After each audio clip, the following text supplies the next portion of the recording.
Bienvenidos a una nueva edición de Abogados. Con nosotros el maestro José Antonio Granados Atlaco, catedrático de la UNAM, penalista bien ponderado. ¿Qué tal? ¿Cómo estás? ¿Qué tal, Oscar? ¿Cómo estás? Gracias por el piropo. ¿Qué pasó? El día de hoy vamos a hablar de un tema muy importante, sobre delitos fiscales. José Antonio, nos gustaría que nos ilustraras con la experiencia. ¿Qué nos puedes hablar de delitos fiscales? Uno de los delitos fiscales que está en boga: contrabando, muchas veces por operaciones de comercio exterior o por defraudación fiscal. Bueno, se refiere al contrabando, que precisamente es la internación lo voy a decir liso y llano para que todo el mundo se entienda. Claro. Es la internación de ciertos bienes de carácter material, los cuales hay la obligación de pagar impuestos para su internación. No voy a hablar de aquellos que está prohibida su internación, que son cosas diferentes. Simplemente de aquellos en los cuales van a ingresar al país, pero que tienen que pagar ciertos impuestos por su ingreso, que es una forma, lógicamente, de protección por parte del Estado para efecto de ver qué bienes son y en un momento dado tener una introducción legal de los mismos, ¿no? Estoy hablando de automóviles hasta ropa, todo lo que se te ocurra. Lógicamente el Estado también, el Estado mexicano, prevé la situación de que puedan ingresar al país con una cantidad equiparable en dinero de ciertos bienes muebles que se quieran introducir. Claro. Estamos hablando de contrabando. Hay diferentes modalidades. Hay modalidades del delito de contrabando.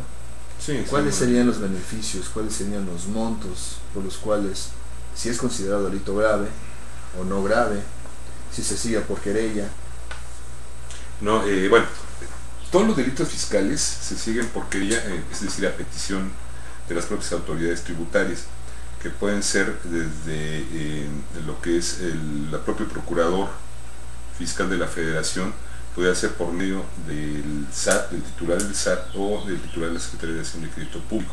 Claro, ellos a su vez delegan las atribuciones a todos sus colaboradores, ¿no?, más cercanos.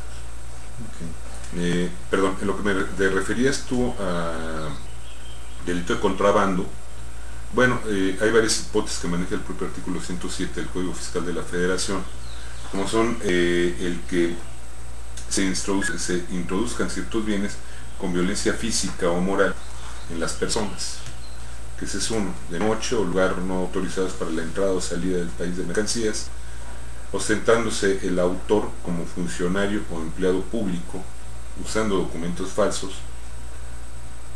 o cuando se comete el ilícito por 3 o más personas, ¿no? Que casi estamos hablando como si fuera delincuencia organizada. Delincuencia organizada. Bueno, nuestro auditorio muchas veces nos pregunta: ¿cuál es el documento ideal para comprobar la legal estancia en el territorio nacional de las mercancías o la legal importación? Los pedimentos. Pedimentos de importación. Los pedimentos de importación. De hecho, esto podría ser también en lo que se refiere a los propios automóviles. Pasa algo muy curioso con los autos. La mayoría de las veces son de internación ilegal al país, y sin embargo aquí se documentan hasta con facturas como si fueran mexicanos. Sin embargo, muchas de las veces la gente es engañada, porque dice, bueno, quiero comprarme un carro en el extranjero, ¿no?, con base en el Tratado Internacional de Libre Comercio. Hay algunos automóviles que ya se pueden importar. Sí. Dependen las características y el año, ¿no?, del automóvil. Una vez importados, su tránsito es nada más como turista, o se reportan como si fueran de turistas, se venden aquí les sacan placas y todo, y resulta que el carro nunca pagó los pedimentos de importación. Y eso lógicamente es contrabando. Hay equipables de contrabando, como es aquel que es poseedor del bien, que fue internado en forma ilegal y que también tiene responsabilidad en materia fiscal, y por lo tanto también en materia penal, ¿no?, en materia penal fiscal. Eso se podría dar hablando en términos fiscales. En términos penales tenemos una importación temporal. Hay importaciones permanentes, importación temporal o importación definitiva. Comúnmente cuando se introducen camionetas o autos, son importaciones temporales que tienen una vigencia de 6 meses, prorrogable otros 6 meses. Cuando tú no realizas la prórroga, o cuando ya excediste el año completo de los permisos temporales, se tipifica como contrabando. Sí, porque al momento del vencimiento del documento que avala la introducción legal del bien, en ese momento lógicamente que tendría que regresar el bien a su país de origen, y de no hacerlo así la estancia sería ilegal en nuestro país. Le pasa mucho con las camionetas, es el pan de cada día, más en el norte del país, que lamentablemente, bueno, pues la gente se deja ir por el canto de las sirenas y dice, bueno, me voy a comprar una camioneta, la traigo en internación como calidad de turistas, 6 meses, renovan 6 meses más, y dicen, bueno, ya di dinero a la autoridad, ya me extendió mis placas, ya me dio mi tarjeta de circulación, que se ha dado casos así, pero que en el momento de la revisión, ya el fisco determina, o la propia autoridad, pudiera ser hasta la policía municipal, pudiera determinar la estancia ilegal en el país y darle vista a Hacienda por ahí. Sí, porque tenemos varias hipótesis. Por ejemplo, en el aspecto aduanal, tú realizas la importación de 1000 piezas de X mercancía, ¿no? Tienes la oportunidad de exceder hasta el 10% del total. Estamos hablando, si son 1000 piezas, hasta 100 piezas. Para que lo cubra el pedimento de importación y no exista ningún problema, y solamente pagas los impuestos al comercio exterior de ese excedente. ¿Sí? Sí. El problema es cuando excedes ese 10%. Cuando excedes el 6%, digamos que tenemos 200 más, tienes que pagar el impuesto, pero a la vez es contrabando. A la vez es contrabando. Ahora, lo que pasa es esto. A ver, yo me pongo en esta hipótesis. Por ejemplo, vamos al caso de la internación de telas como materia prima, mezclilla. La mezclilla gramaje y tiene esas características. Tú al momento de reportarlo al fisco le dices, bueno, yo traigo características de telas, van a ser así, esos roles son tantos. ¿Cuánto te...? Entonces ya ven el catálogo de pago de derecho, ve qué es lo que tienes que pagar. Dice, bueno, si es en mezclilla a lo mejor es 60, ¿no? O a lo mejor depende del país de origen, sí. Los aranceles son de tanto. Entonces yo te voy a cobrar tanto de impuestos por internación. Pero vamos al caso que lo que reporto no es cierto, que es mucha mejor calidad, que viene de otro país de origen, que lo único que hicieron fue darle la vuelta por Estados Unidos, pero es de China, por ejemplo, el problema que teníamos antes con los aranceles con China, ¿no? Antes de quedar en vigor nuevas posiciones en cuanto a los bienes de China. La llamada triangulación. Ajá, entonces triangulan, le ponen etiqueta norteamericana, pagan menos impuestos, y lo ingresan.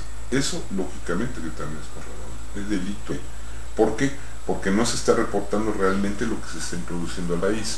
Ahora, yo creo que teníamos que diferenciar varias cosas. La ley te habla de mercancías de uso personal.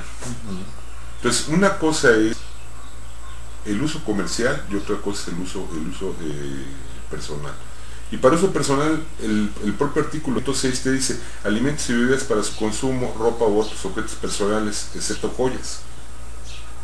Entonces, cosméticos, productos sanitarios y de aseo, lociones, perfumes, medicamentos y aparatos médicos o de prótesis que utilice. Artículos domésticos para su casa habitación, siempre que no sean 2 o más de la especie. Ahí se me ocurre algo, prohíbe joyas. Pero ¿qué tal si tienes, por ejemplo, un encendedor de colección, una pluma o un portatarjetero que es de uso personal? No, pero se rompe como uso personal y entonces tendría yo que pagar a fuerza los impuestos correspondientes, independientemente que traiga uno. O sea, yo puedo decir, fui a Estados Unidos, me fui a un mall y me compré ropa, pero vi, no sé, una tienda que había un reloj Rolex en oferta de 120,000 pesos, el equivalente en dólares, a 30,000 pesos, que pudiera hacer caso. Que de todas maneras yo tendría entonces que reportarlo, independientemente de que rebase o no las cantidades de objetos que yo portar al país de manera legal. Es decir, oye, traigo un reloj Rolex, aquí está la factura, me costó todo, ¿cuánto te debo, fisco? Pues se tiene que hacer. Ahora, hay algo muy curioso, por ejemplo, en el caso del semáforo. Sí. Yo hubo un asunto de contrabando en el que ya están coludidos, venían de China, venían los bienes, sí, y había comprado mi cliente, no voy a decir nombres lógicamente, Claro, porque es parte de mi ética profesional, pero sí puedo comentar el hecho. Mi cliente ha ido a China a comprar trajes. Los trajes te los venden aparte y te venden las etiquetas aparte. Entonces tú dices, bueno, compro trajes que me cuestan 100, 120, 130 pesos allá en China, que aquí están costando el más barato entre 1.500, 5.000 pesos, o sea, más o menos fluctúa de prima calidad. Voy entonces a otro establecimiento y yo me ponen las etiquetas, ¿quieres? Pero las de huevos. sí.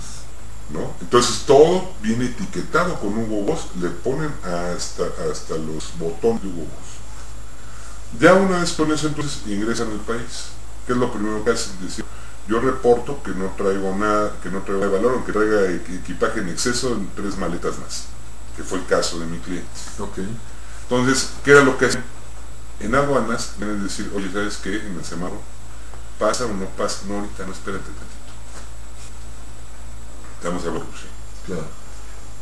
Entra entonces que es el primer filtro, primero el reporte de qué es lo que traes. Excede o no excede la cantidad de lo que puedes importar. Es para uso personal o no es para uso penal.